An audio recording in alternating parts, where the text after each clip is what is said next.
Quiet. Okay.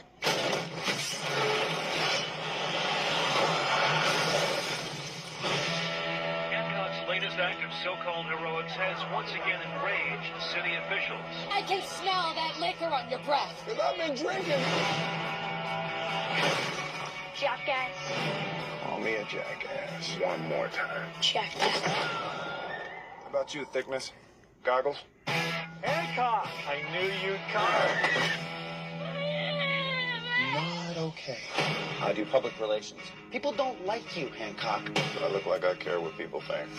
Gladden's a DA trying to figure out how to come up here and put you in jail. I say you go. He's not gonna go. People take you for granted, you know? We gotta make people miss you. You don't move, your head is gonna piss me off.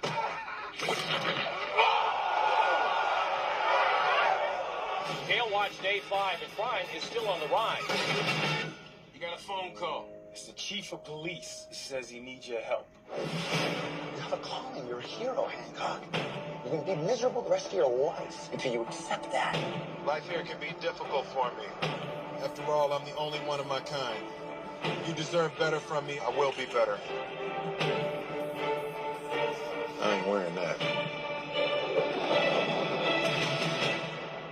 What? It's a little tight. Hancock!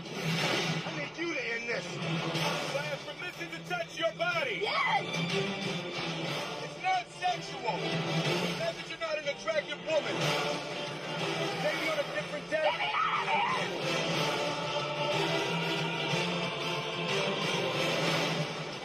Hancock is down. He looks hurt. That's it. Make it look hard.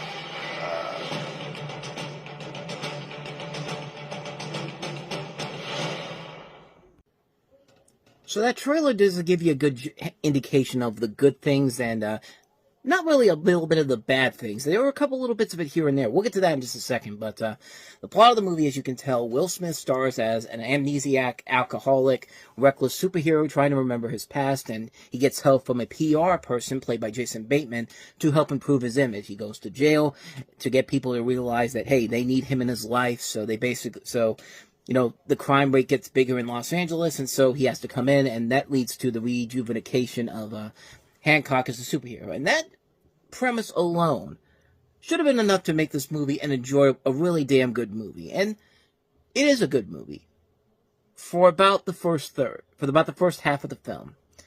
And then the second half happens, and the film really steers way down at that point. It just goes for, this is one of those movies, like, we get one of these movies every once in a while, where the first half is really good and very promising, and then for some reason, in the second half of the movie, it turns into something completely different than what the first half was promising. I think the last movie that I saw that did something like this was Man of the Year with Robin Williams. It starts off as, I mean, the trailers made it look like it was this fun comedy with Robin Williams as this Daily Show host who becomes the president of the United States. And then you don't realize that the second half of the movie, it suddenly turns into a political thriller for no reason whatsoever. Here, it does the same thing as well, because I mean, I don't want to say that this was one of those films affected by the writer's strike. I think this was filmed way before the writer's strike had happened. And we're not going to get straight to the films where the writer's strike played a huge effect on these films until we get to later in the year, because we're going to see some of those later on down the road. Although they did reshoot scenes in May of 2008, just a few months before this movie came out. So maybe that's what happened with this movie, because let me tell you something. The second half of this movie really does not feel like the first half whatsoever. The first half feels like a movie that has a lot of promise to it. Will Smith playing the superhero, and you have Jason Bateman as this public relations guy who's basically telling him to, go out and, go out, do this thing, go to prison for a little bit, let the people see that you're not there anymore, and see the crime rate go up, and Hancock needs to come back in and become the superhero. That's the fun thing about the first half of the movie. But then in the second half, just bizarre stuff happens. Like, Charlize Theron has a plot in the movie where she apparently is a superhero too.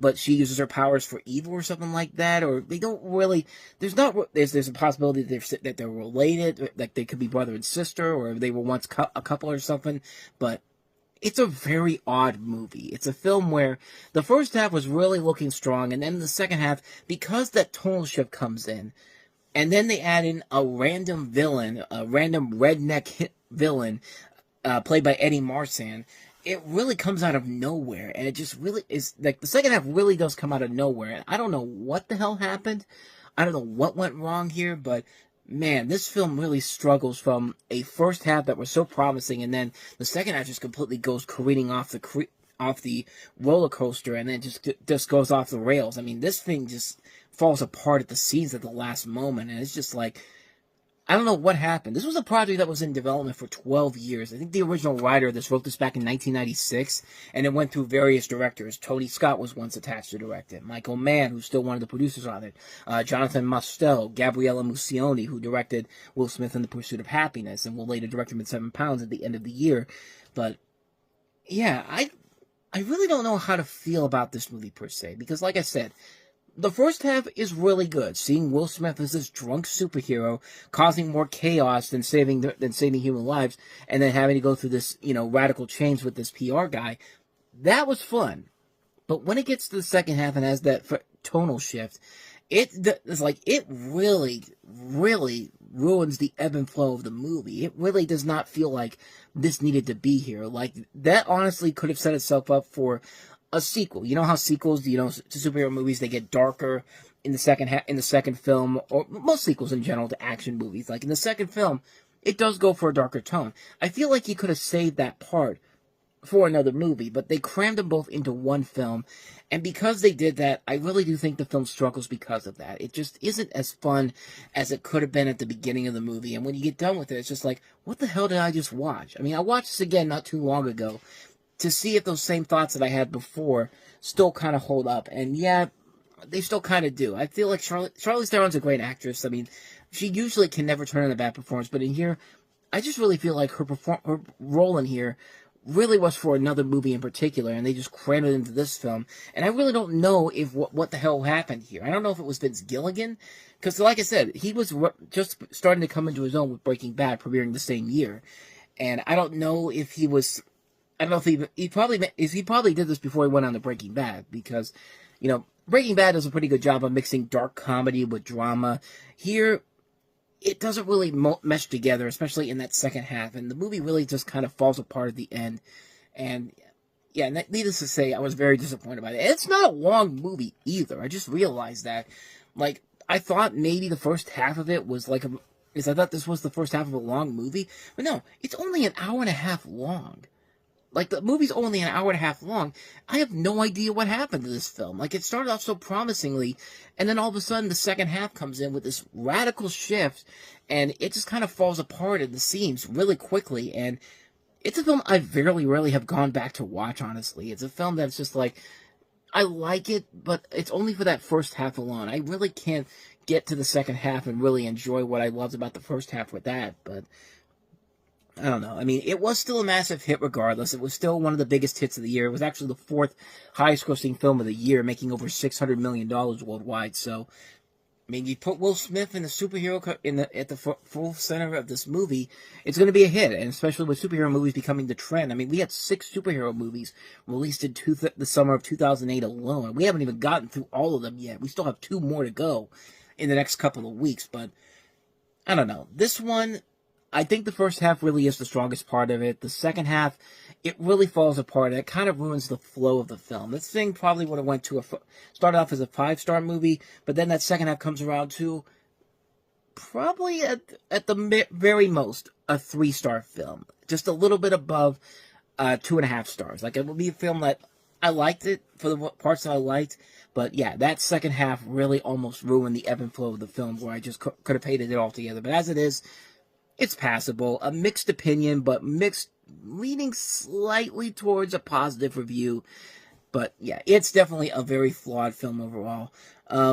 They have been talking about doing a sequel for a long time, and yeah, I don't know. Like, this one, I don't think really deserves, like, you had a chance to do a sequel with that second half storyline, and then you kind of threw it in there at the last minute. Yeah, it's kind of pointless to do it now. So that's my thoughts on Hancock. Very mixed opinion, but more mixed than more positive than negative. I'll say that. Summer. If demons, trolls, and monsters were only imaginary, these guys, we're moving up, would be out of a job. Now stay down! They're planning a war with the human world. Oh my god. Your weapon of choice. Five-fingered Mary. Hellboy 2, The Golden Army. Rated PG-13, July 11th. God, I miss this Hellboy so much. I mean, in the time since we looked at the first movie, there had been another reboot that came out, Hellboy the Crooked Man, which somehow got even worse than the David Harbour Hellboy movie. And man, watching those movies and then coming back to this movie again, it's just like, we really need to give these movies much more credit than they deserve. I mean, they really tried their best to sell this movie to people. I mean, they had promos all over their NBC shows, specifically with another character from a very underrated NBC show of the time. We are awesome, man. Why doesn't the government let us out more? We deserve fans, man. Right there, right there. Groupies. Parades. Lunchboxes. What? Jackie. Believe it or not, because he knocked him into next Tuesday, Zachary Levi all of a sudden became a crazy, psychotic person in the past year.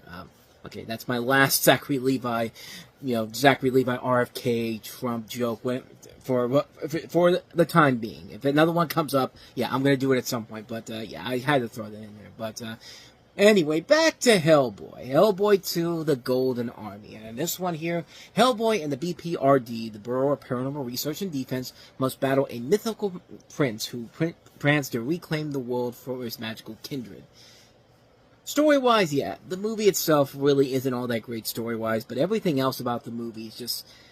This is what I miss in the newer Hellboy movies, man. This is a film that has just gotten better over time. And the creature designs on this are so well done. You could tell this was made by Guillermo del Toro. And Guillermo del Toro knows the character of Hellboy. Like, he knows how to make an entertaining movie. He did it with the first film. And I think in this one, he did a pretty good job with the second one. You got a great cast all across the board here back again. Selma Blair, Doug Jones, Jeffrey Tambor, John Hurt. This time around, they have... Seth MacFarlane joining in as Johann Kraus, which he's basically playing the fish he plays on American Dad. I mean, that's literally what it feels like when you watch him in this. But he's pretty good in here. The only thing I could say that's against the movie per se is that the villains are not that intimidating at all. You got Lucas and Anna Walton, and they look cool, but they really are not that threatening at all. I mean, the other creatures in the movie are much more threatening than these two are, but... With all that said, though, the movie still is a ton of fun. It definitely carries a lot of what I love about the Hellboy movies in particular. The effects in this movie are very well done. The fantasy is epic atmosphere and all that. It works very well. The visuals are very impressive to look at. And Ron Perlman, man, Ron Perlman was just made to play Hellboy. Like, David Harbour was great as Hellboy, but the movie he was surrounded with was absolutely terrible. And that was why the 2019 film doesn't work. But... you know, he's pretty good as Hellboy in that film, but he just didn't have a good script to work with here. Ron Perlman had the benefit of having everything given to him with a really good script, really good, not really a script in this particular film, but a really good director who had a clearer indication of what the world of Hellboy needed to look like in order to succeed. And they did a fantastic job with it with these movies. These are two films that still very much hold up for me over time. And the more I see the newer Hellboy movies, the more I've grown more appreciative of the Hellboy movies of the past. And just such really good movies, man. This one is definitely one that you definitely want to check out. Hellboy 2, The Golden Army. Definitely more than worth it. So with all that said, let's go ahead and move on to the next film we have here. And that is Journey to the Center of the Earth.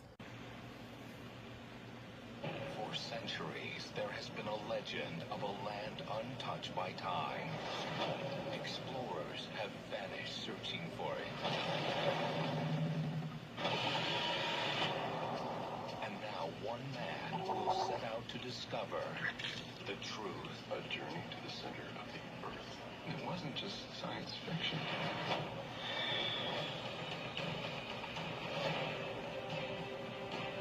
Come on, boys.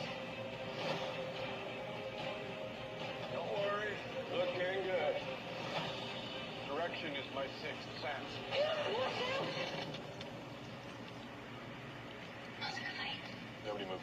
Slightest change in pressure can cause it to shatter. It's actually bigger than I thought.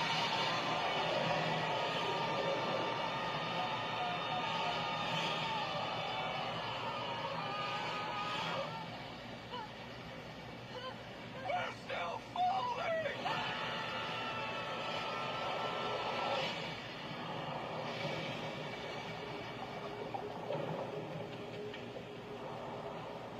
Ladies and gentlemen, I give you the center of the earth. We believed in something that everyone told us was impossible. It's incredible.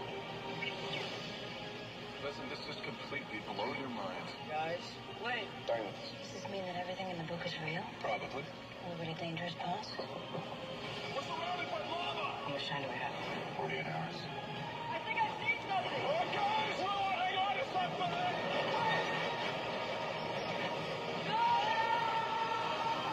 This year, Shut your trap! get ready for the first live-action 3D movie ever. Have you ever seen a dinosaur before? Not with skin on it! Journey to the Center of the Earth 3D. Hello? John? Oh, where are you?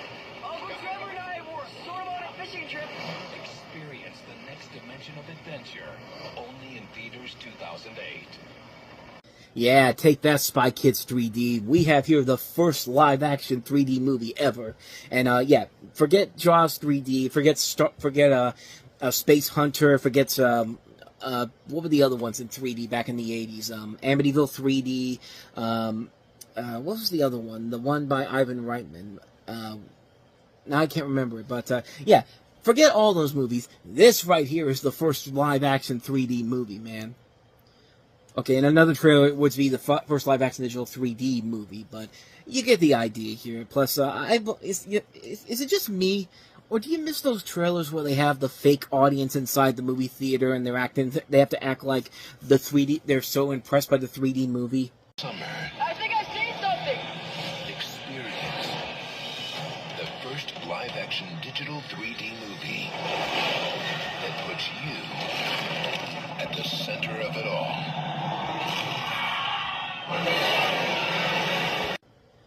In what world would that audience be so into that movie in particular? Because yeah, that is like, it's like they told those people, overact as crazy as you can, pretend there's a dinosaur coming right at you, and yeah, they can't even act that way the right way. But anyway, Journey to the Center of the Earth 3D. This is a film where Brendan Fraser plays a volcanologist, and his nephew, Josh Hutcherson, embark on a mission to go looking for his missing brother with help from an Icelandic guide played by Anita Briem as they come across the center of the Earth. And really, the trailer, I think, does a pretty good job of summing up the fun factor of the movie in general. You could tell, watching that trailer, that everybody knows how silly this is. I mean, there's literally a scene where the trailer just stops for them to just pretend like they're falling, and Brendan Fraser literally has to scream out, "We're still falling!" Like they're fully in on the joke. And because of that, I kind of have to give this movie more credit than it probably deserves, because yeah, on the surface, this is not the best movie overall, and it could be a really bad film at times, but because the movie is in 3D, and because I think the people who are making this movie are fully aware of how silly this concept is, they're having the time of their life making this movie. And yeah, it's a very silly movie, it's a very cornball movie, but it's definitely worth it just for the over-the-top performances everybody gives in this. I think they really are gaming themselves for a film that they know is pretty terrible and makes no sense whatsoever, but they know how silly it is. And this is the same director that would later do, of all things, the Yogi Bear movie, which, believe it or not, is actually a lot better than I think a lot of people would give it credit for, man. But as far as this movie goes, yeah, it's pretty much what you think it is. It's a very silly kids movie that has the benefit of, impressive 3D effects. And I think the 3D effects in here are pretty good. I think they do a pretty good job of making that work for what they're trying to accomplish here. It's a movie that you go into it, you gotta know how silly it is. I mean, it's kind of like the Spy Kids movies, especially Spy Kids 3D. Like, if you know going into it that you're going in for a very silly, stupid movie where the people involved know how silly and stupid it is and they're not trying to play it seriously or straightforward, you can go into it finding a lot to admire about it. And yeah, it's a very silly movie, but a silly, fun movie all overall. I really enjoy. I enjoy it for on that level. It's a very fun movie. It's a movie where you turn your brain off. It's in the middle of summertime. Go in there with a tub of popcorn. Take your kids with you. You have a good time with it. And that's exactly what it feels like to me. It's a film that knows how stupid it is, but it's going to deliver something entertaining regardless of what you think of it. And I think it did a pretty good job of that. So I give Journey to the Center of the Earth a good review overall. So with that said, let us go ahead and move on to our last film that we have here. And that's Eddie Murphy starring in Meet Dave.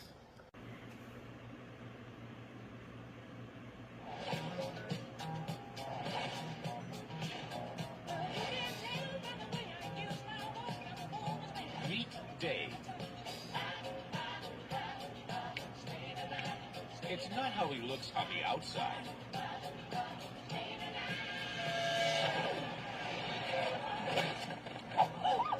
It's what's inside that counts. Hello, sir. Hi, are you all right? Contact everyone. Our first verbal encounter. Thank you for your concern. How hard did you hit this guy? This summer. Oh, that's our cat, Taurus. Cats. Here we go. We're under attack. Yeah, boy, yeah! From 20th Century Fox and Regency Enterprises. Just let the music take you. We are on the brink of anarchy. Now I'm trying to let the music take me. Hi. Probably best to imitate him. Hi. Lefty, huh?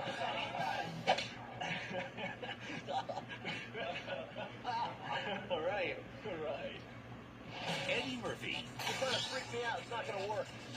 All right, that's going to freak me out a little. In Eddie Murphy.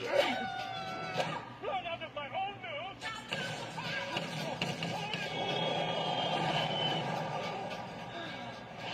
He looks very serious. I really think I can do this.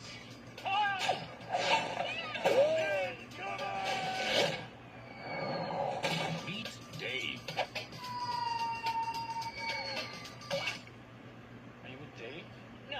I come free with a venti latte.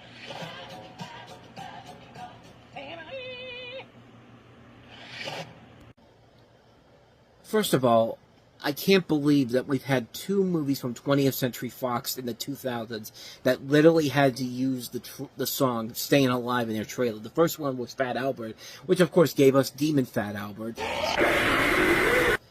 And also this movie, which, there's nothing chaotic and demon that came out of this thing. And oh my god, what the hell is that? Oh yeah, I completely forgot. When they were promoting this movie, they actually had Eddie Murphy head going all across the country. And yeah, imagine driving on the road and seeing that right in front of you. Like, you thought the wood from Final Destination 2 would give you nightmares if you're sitting right behind it. Have Eddie Murphy staring at you while you're driving. That would be incredibly intense and terrifying to look at. But this is Meet Dave, which has a pretty good concept overall at first.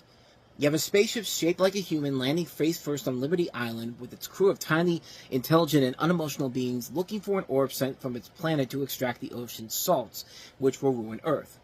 The orb is in possession of Josh, the fifth-grade son of a single mother, the mother played by Elizabeth Banks, whose car strikes the ambulatory alien spaceship and cripples its power supply. The crew has 48 hours to recover the orb, throw it into the Atlantic, and leave Earth. And over the course of 2 days, the ship's crew experiences chaos and emotion in New York. Do Earth's giants, Josh and his mom, have anything to teach these brainy aliens? Meanwhile, mutiny is afoot as the cops are closing in, played by Scott Conn and Mike O'Malley. And, yeah, like I said, the concept overall is pretty fun. Like an idea that you have this guy that's shaped like Eddie Murphy as this is in this inside ship where you have all these different people like inside of him controlling them. I mean, it's a concept we've seen done before. Osmosis Jones first did it, and then Inside Out perfected it a few years later. there are times when the movie can work. I mean, there's a lot of good concepts overall. There's a couple funny moments in the film. I mean, I was laughing in the trailer when he was speaking for the first time, and his vocal chips were so screwed up that they were destroying glass and all that. And at times there are moments when that's funny. Gabrielle Union hitting Eddie Murphy on the back of the head and doing the "yeah, boy, yeah," like that stuff. That stuff can be funny, but at other times, yeah, this movie really isn't as funny as it could be. Now, it's not as bad as some of Eddie Murphy's bad movies that he was making around the time, because he was making some real stinkers, 1,000 Words, and of course the previously reviewed Norbit. This one, I think, is one of the lesser bad ones, but it's not enough for me to say that this is a film that you should watch. It's definitely a bad Eddie Murphy movie, mostly because they're not really doing anything funny or clever with it. There's just so much in this film where I feel like there could have been so much more that could have been done. I mean, you have a cast that includes some heavyweight talent. I mean, Murphy, Banks, Union, Scott Conn, Ed Helms, Kevin Hart, Mike O'Malley, Lachlan Monroe. I mean, Yvette Nicole Brown's in here. Miguel A. Nunez Jr. from The Office, Pat Kilbane, Mark Blucas. There's a lot of good talent in this film. But unfortunately, there's not anything that's been really given in terms of funny material for them to work with. And this was co-written by one of the guys from Mystery Science Theater 3000, Bill Corbett, and Rob Greenberg. Rob Greenberg wrote a lot of How I Met Your Mother. So there was a lot of people involved in this movie that actually could be really funny in general. But when even one of the writers of the movie, Bill Corbett, came out and basically just owned the film, like, that's not a good sign of anything in particular, and really just kind of shows what really went wrong in this movie. I mean, Eddie Murphy himself didn't even show up for the premiere of this movie. I mean, he was that disappointed by it, and he would later go on to say it's one of the worst movies he's ever made. And for a guy that made stuff like Pluto Nash and Norbit, that's a really tough list to be considered a part of, honestly. But like I said, there are times when it can be really funny, but at the same time, there's just not enough there for me to say it's one you should definitely check out. It's a film that has a good concept, has good ideas to it, but just fails on so many levels, mostly with the jokes and all that stuff, and the really bad, lackluster comedy in general. And I think most people were really starting to get tired of Eddie Murphy, because once you thought he got the Oscar nomination for Dreamgirls, he'd go to do more dramatic roles in particular. But no, he went back to these really bad comedies, and it wouldn't take until almost 15 years later for him to get back to drama with stuff like Dolomite Is My Name, and what was the other one he did? What was it? You Hurt My Feelings? Wasn't that a drama too? Or You People was that? And I guess Mr. Church is another one too, even though that one wasn't really well received and all. But you know, everyone thought he was going to do more dramatic work after Dreamgirls, but then to just go back and keep making these terrible comedies. I mean, just one after another. And, he still does it nowadays, but at least he's being smarter in picking movies in particular that he thinks will be more successful than stuff like 1,000 Words or Imagine That.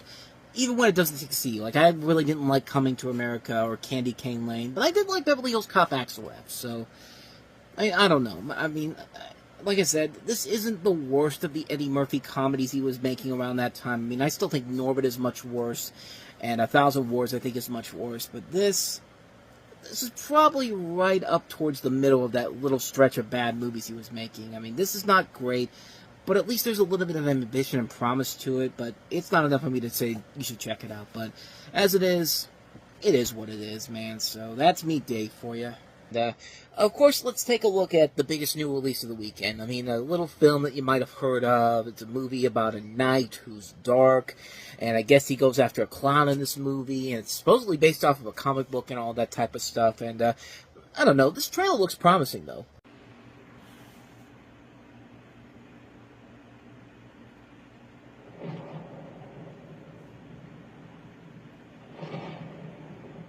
You've changed things. Forever. There's no going back. See, to them, you're just a freak. Like me.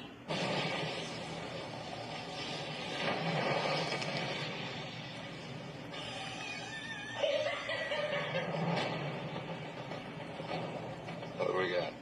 Nothing. No name, No other alias. Clothing is hustling. Nothing in his pockets but knives and lint. Evening, Commissioner. Why so serious?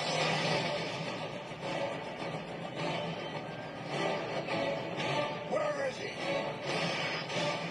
People are dying. What would you have me do? Endure. You can be the outcast. You can make the choice that no one else will face. The right choice. Gotham needs you. A little fighting here. I like that. And you're gonna love me. Now, that's more like it, Mr. Wayne.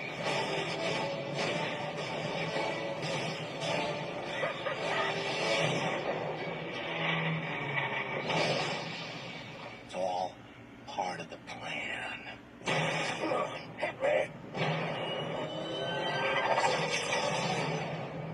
Let's put a smile on that face.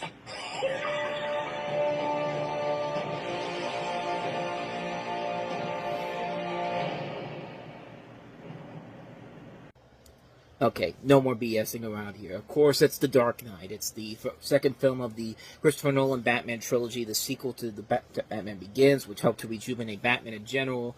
And, I mean, really, do I have to really say a whole lot about this that hasn't already been said already? Of course, the story, you have Batman, once again played by Christian Bale, raising the stakes in his war on crime with the help of Lieutenant Jim Gordon and District Attorney Harvey Dent, both played by Gary Oldman and Aaron Eckhart. Batman sets out to dismantle the remaining criminal organizations that plague the city streets. The partnership proves to be effective, but they soon find themselves prey to a reign of chaos unleashed by a rising criminal mastermind known to the terrified citizens of Gotham as the Joker, played, of course, by Heath Ledger. And, yeah, like I said, there's really not much more to say about this movie. This is my 6th favorite movie of all time. I've already done a video talking about why it's one of my favorite movies of all time. I mean, just kind of running down everything here. I'll try to sum it up for you, honestly. But characters I thought are very good. The story is very solid. I love the interpretations of all these characters. You know, Christian Bale's very good in here as Bruce Wayne. Everybody in here plays their parts very well. Of course, the highlight of the film is the late Heath Ledger. The Joker, one of the great performances in the last 20 years. I mean, this is a fantastic portrayal of the Joker, and you can see why they were hyping this up as an Oscar-contending performance, because, yeah, this was a performance that was so good. Chilling, terrifying, creating a whole new image of the Joker that we had not seen before at this point, and really, it's hard to find that we're ever going to see this ever again. I mean, what he did with this movie really is impressive to look at. Even after all these years later, it's still an impressive feat all across the board with this movie. I mean, these movies are pretty much the original Star Wars trilogy, the Nolan Batman movies. I mean, they are definitely very much that way. You know, both Batman Begins and Star Wars gave us a great introduction to these two worlds and characters and these great action sequences. Dark Knight and Empire Strikes Back, easily the best films in the series, and The Dark Knight Rises and Return of the Jedi, while they have flaws, are still really good movies all across the board. And it's one of the most perfectly put together movies in recent years. Like I said, I've talked about this movie in detail before on several other shows, but if you want to go check that out, hit the link in the corner to check that out. But, yeah, The Dark Knight is amazing. I mean, what more can you say except it's an amazing, amazing film. Not an amazing film is our next movie that we have here, one of the worst movies I've ever seen, and that is Mamma Mia. 3 more days to get ready for a night out. It will have you dancing in the aisle. You're expecting us. Yeah. Mamma Mia is the most fun to be had at the movies this summer. You sound like having fun already. Oh, yeah. There's not an audience anywhere that won't be smiling. It's fun. Don't miss out on all the fun of the summer's biggest fun. Mamma Mia. Yet another movie I've talked in great detail about how much I hate. Set in a colorful Greek island, the plot serves as the background for a wealth of ABBA songs. We have a young woman played by Amanda Seyfried who's about to get married, discovering that any of 3 men, Pierce Brosnan, Colin Firth, Stellan Skarsgård, could be her father. She invites all 3 of them to the wedding without telling her mother, played by Meryl Streep, who was once the lead singer of Donna and the Dynamos. In the meantime, Donna invites her backup singers, Rosie and Tanya, to the party. Rosie played by Christine Baranski, and I can't remember who played Tanya, but yeah, the movie is just really, really bad. I mean, just terrible, terrible renditions of these classic songs. I mean, these are just abysmally put together songs. It's a film that tries to be a love letter to ABBA's music library, but it ends up being one of the most annoying and the most obnoxious movies you have ever seen in your life. Nothing about it works. The music is bad, the acting is bad, the story is bad, the comedy is bad, the conflict is bad. It's an insulting film to not just ABBA fans, but to women in general, because it makes it seem inferior to who they really are. It fails on so many levels. And again, I've gone into much further detail about this movie, too. If you want to go check that out, there's the link in the corner. So, not much more to say about this one here. So, let's get to a film that I have yet to cover on this show, but really, there's not much more you can say about this one here. I mean, the movie is literally called Space Chimps.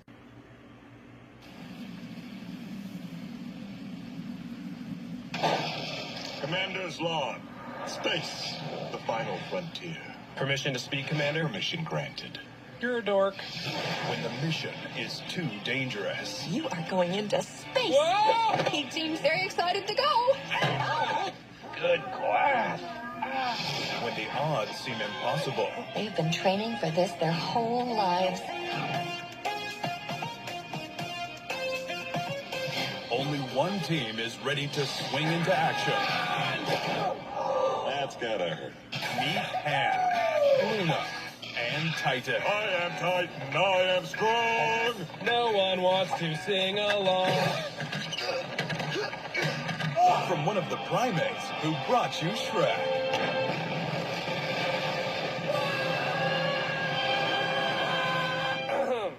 Okay, got that out of my system. Wait, not quite yet. Space Chimps. Where's reverse on this thing? Welcome to Install. How can I help you?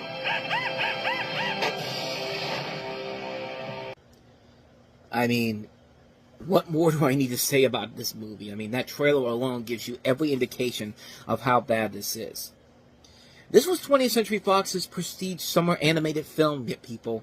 In a summer where, you know, they also gave us What Happens in Vegas, The Happening, Meet Dave, X-Files, I Want to Believe, Mirrors.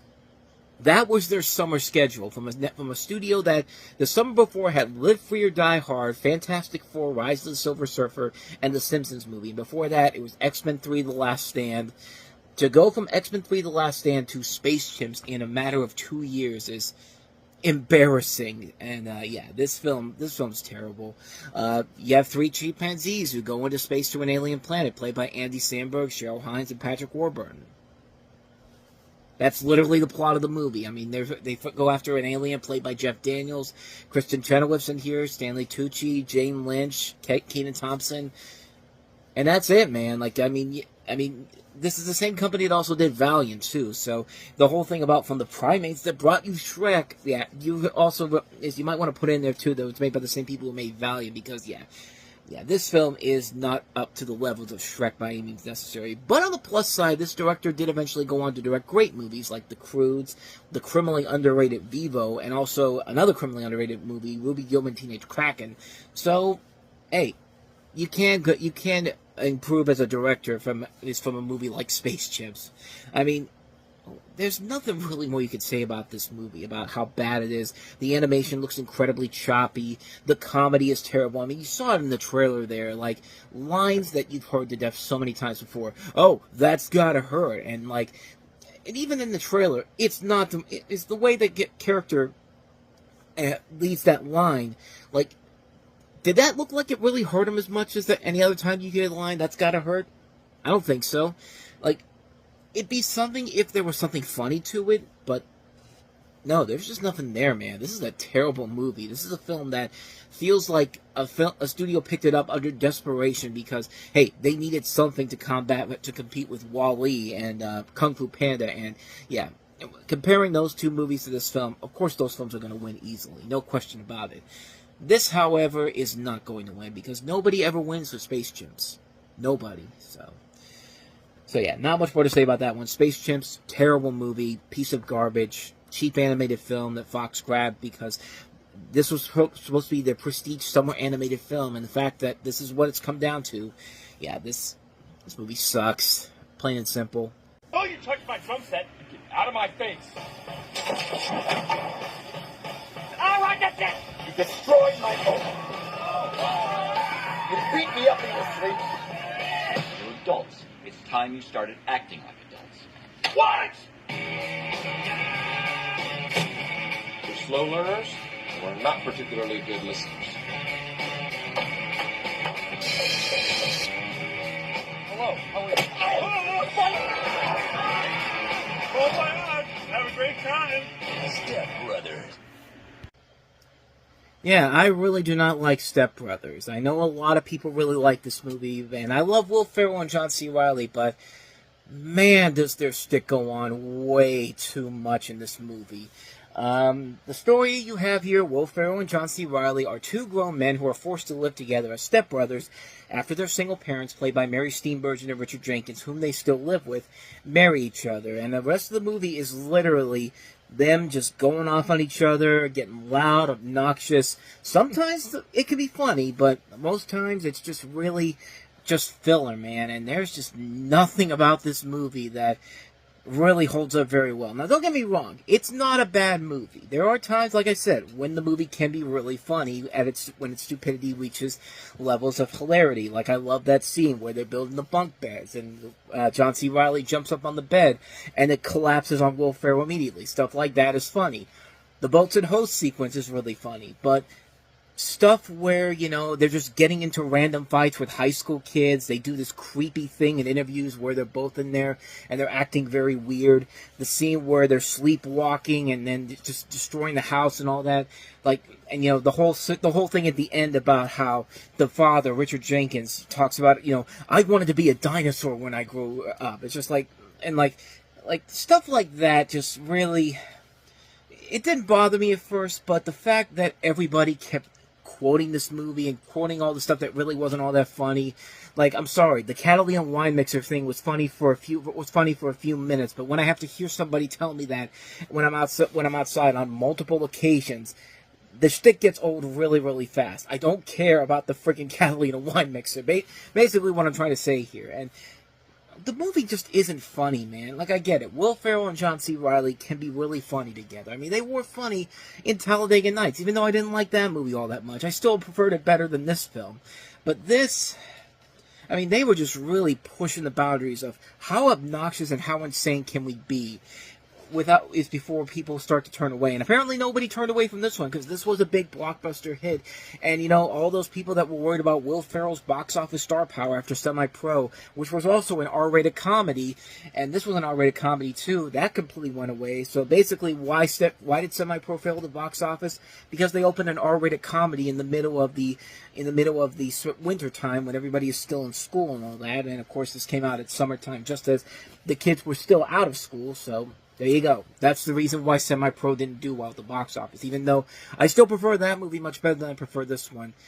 This one just doesn't hold up, man. I liked it back when I saw it, but I've barely gone back and watched it, and from the little bits that I've seen from it, watching it again, yeah, it really, really does not work at all. I mean, don't get me wrong, it's not as bad as Holmes and Watson, not even close to that. Holmes and Watson is the bottom of the barrel with those two in it, but this movie really does not hold up well over time. A lot of the jokes really don't add up to anything funny. The performances are pretty bland and predictable. I mean, there's nothing really that funny about it. I mean, I tried to laugh, and it just wasn't working for me. It's a film that really is just a middling, lackluster film that isn't as good as some of the other funnier comedies that we were getting around that time. But we were getting much better comedies across the board here. Pineapple Express is a much better movie than this. Tropic Thunder is a much better movie than this. Forgetting Sarah Marshall is a much better movie than this. Baby Mama and What Happens in Vegas are much better movies than this movie is. Like, this movie just does not hold up well over time at all, man. I've tried to give it a fair shot, but yeah, it does not hold up well at all. It's a film that really is not that funny. At least in my opinion it is. And I know there's going to be a lot of people that disagree with me on that, but I'm sorry. Step Brothers just isn't funny for me. I don't want to watch a movie where Will Ferrell and John C. Reilly are just being loud and obnoxious for an hour and a half, and they're not making me laugh once. Yeah, I didn't like the movie. I really did not like this film anymore. I do not like this film. I think that Adam McKay has done a whole lot better as a director. This definitely is not one of his better movies, so there you go. I look forward to all your hate comments down below. Bring it on. But, yeah, I did not like Step Brothers. So, But here's a movie we can all agree is pretty bad. Let's go ahead and take a look at the last one we have here, which is The X-Files. I Want to Believe.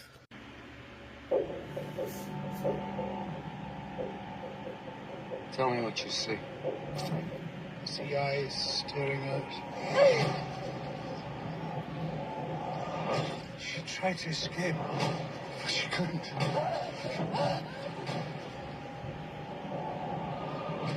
She's out there. I know it.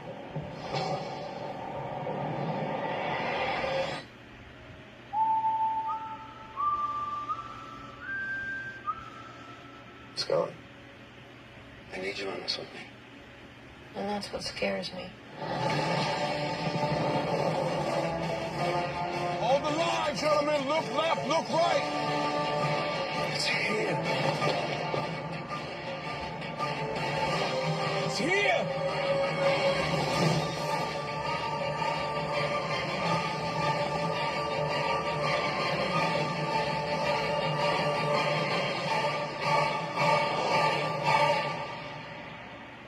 So you believe in these kind of things?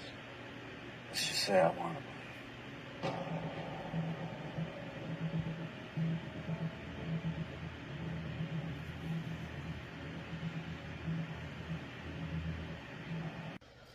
More like I want to believe that there was some random person in the year 2008 that was wondering, I wonder what's happening with the X-Files. I would love to see another X-Files movie. That person was Tom Rothman because, yeah, here's another one of those movies from the really lackluster summer schedule for 20th Century Fox in 2008, which the sequel to The X-Files, I Want to Believe, of course the sequel to the 1998 movie, which really isn't a sequel per se. It is more of a standalone movie.